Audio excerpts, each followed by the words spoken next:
A community's worst fears unfolding in the cover of darkness. One officer down, 2 gunshot wounds. A Euclid police officer gunned down, answering a call for help. This is a senseless tragedy that did not need to happen. Tonight, remembering Officer Jacob Derbin and the latest in the manhunt for his killer. Hello, everybody, and thanks for joining us tonight. I'm Tracy Carlos. Euclid Police say an officer was shot and killed in what they say was an ambush Saturday night. Officials say they were called to a home on East 211th Street just before 10 o'clock last night for a disturbance. While police were investigating, they say a gunman ambushed the officer, shooting him. Officer Jacob Derbin was taken to a local hospital, but he did not survive his injuries. News 5 has several crews working on the story last night and today. Anchor Damon Maloney begins our team coverage live from Euclid Police headquarters. Damon? Well, good evening, Tracy. As you mentioned, we are live outside of the Euclid Police Department, where you can see behind me there is a statue that stands in front of the office here that is dedicated to officers and the community they serve. And as you can see, there is a growing tribute, a number of flowers and other ornaments in honor of that fallen officer, Officer Jacob Derbin, who died in the line of duty. All day, people have been coming here and paying their respects. It's very quiet out here right now. And as you can hear, there's still activity going on in this neighborhood. Now, shortly after that deadly shooting of Officer Derbin, police identified the suspect as Deshaun Anthony Vaughn and asked the public to be on the lookout. They said he was armed and considered very dangerous. The investigation took police to Shaker Heights this afternoon, where Vaughn is believed to have barricaded himself inside an apartment building, prompting a large police presence, including the SWAT team. We have team coverage tonight. Let's send it to Maya Lockett, who has reaction on what's been transpiring this afternoon.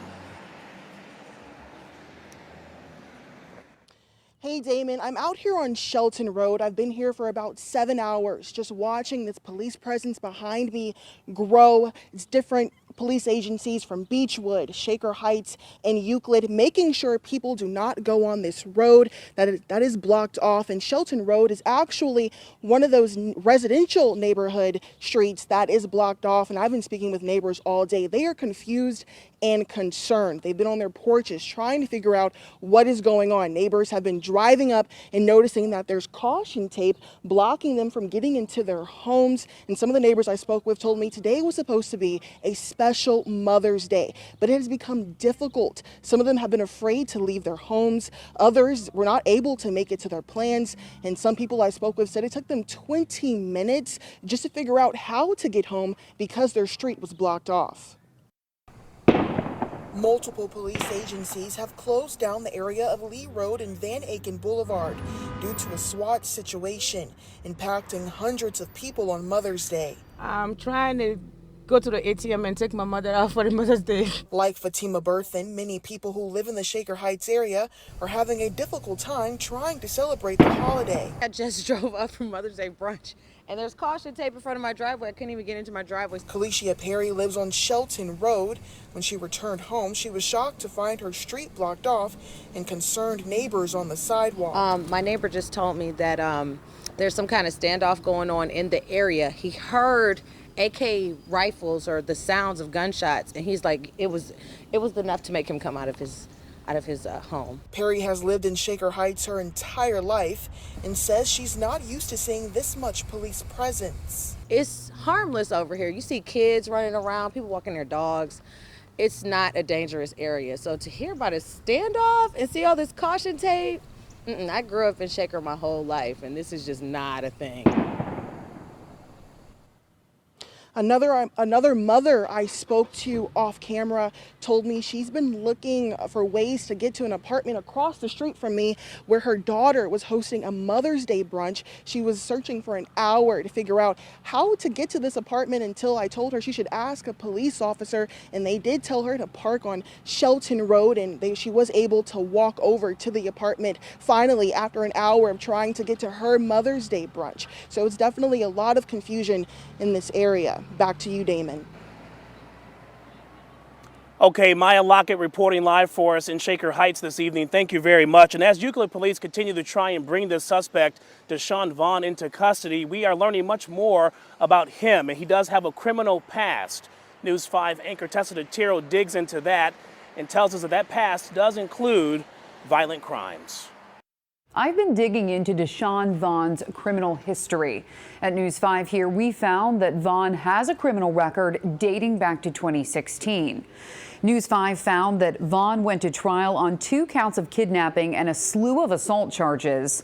He was convicted on aggravated assault charges and spent 4 years at Mansfield Correctional Facility.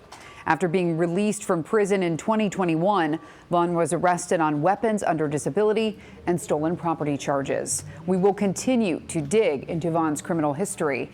For now, Tessa DeTiro, News 5. And earlier we were talking about the memorial out here in front of the police station, growing flowers here to honor the life of Officer Derbin. And tonight those messages of support continue to come in from all across the state of Ohio and all across the country. People who knew him as a person and as an officer who wanted to make a difference in his community. We were showing you a photo of Officer Derbin during his swearing-in ceremony with the Euclid Police Department. The mayor, Kirsten Holzmeyer Gale, saying that the community finds itself grappling with profound sense of sorrow and disbelief over the loss of this hero. Officer Derbin was engaged. He and his fiancee, they were set to walk down the aisle this coming July, about 3.5 hours southwest of Cleveland in the city of Minster. This morning, members from the Church of the Epiphany, they came to the police department to pray with officers and other members from the community who knew, respected, and loved Officer Derbin. The mayor calling Officer Derbin an awesome person. Yes, wonderful young man, committed to the community, committed to service, will be greatly missed by all. What a touching sentiment, and we're so grateful to have a community that's supportive. Church of the Epiphany, who's located right on 211, came out today, did a prayer walk from their church to here to share prayers with the police department, with the community, just to show that there is faith, there is hope.